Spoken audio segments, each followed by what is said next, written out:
Justice has a very interesting approach when it comes to fitness. It's all about mindfulness. The basic principles of his plan are next. Better Kansas City will be back in 2 minutes.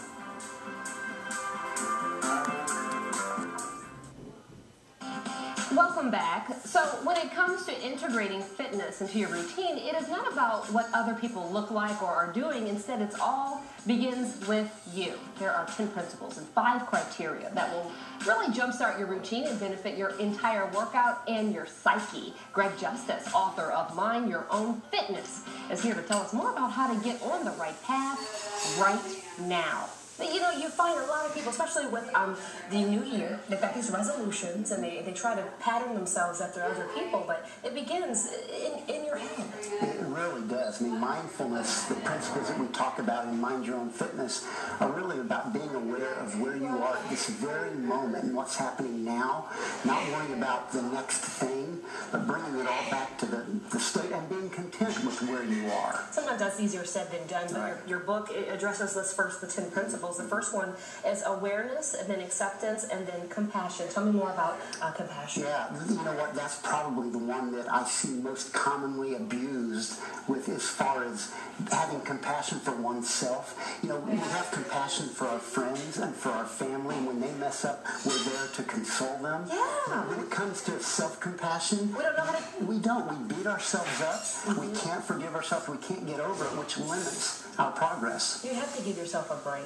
Absolutely. It begins with self. Next up is invitation, non-judgment, and patience. Yes, those three. Interestingly, with the invitation, if you think about it, a lot of times we self-limit, which means we don't allow ourselves to go beyond a certain self-prescribed area. Mm-hmm. And so if we just open ourselves up to the invitation about possibility, we can go so much further. It makes so much sense, especially when you see it in print. It's like, aha. Mm-hmm. Next up on the list is practice, present moment, focus, tolerance, and then validation. Why is validation so important? Well, I mean, if we can't come to the grips of who we are and validate where we are, we can't progress as a human being, really.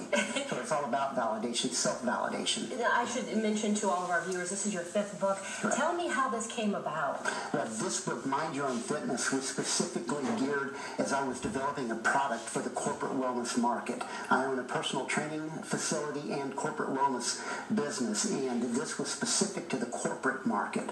But as I delved into it and researched and put it together, I realized how much this is more about everybody as a whole and how we need to bring mind, body, and spirit together, not just in the corporate setting. That's exactly but right. in everyday life for all of us. And it's kind of like if you think about working out, you can do as much weight training, but if you don't balance it with cardio and eating well, then you won't get the results that you're looking for. Right. Mind, body, spirit is all about balance, about bringing it together, not focusing on an end result, because fitness it's not a destination. It's a journey, a lifelong journey. I love that. That's a tweet waiting to be retweeted right there.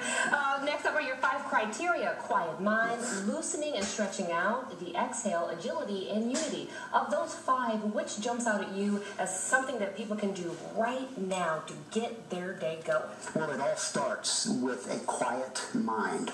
And whatever time of the day it is, for me it's 4 in the morning. That's because there's no cell phones ringing. There are no cell phones ringing. There are no emails to answer. It's just a peaceful, quiet time. I wrote an article a few years ago called Find Your 4 a.m. It doesn't have to be literally 4 a.m., but you have to find your time of the day that is your time of the day. But you know what, I think there are people out there who have jobs that are during hours in which they're not used to, and so they're having to force themselves through the day, and they're always constantly looking for that piece. Exactly, and so that's why, I mean, you have to make it it can be a constant battle, but you have to look at and put yourself ahead of those struggles, and you've got to find time for yourself, or you can't help anyone else. It's said from a professional. I mean, I couldn't say it any better. But, you know, there's a lot of books out there in the bookstore. What do you think differentiates your book from all those on the shelves? Well, in this book, I cover every aspect of life, whether it be in weightlifting, whether it be in running, whether it be in Pilates or yoga.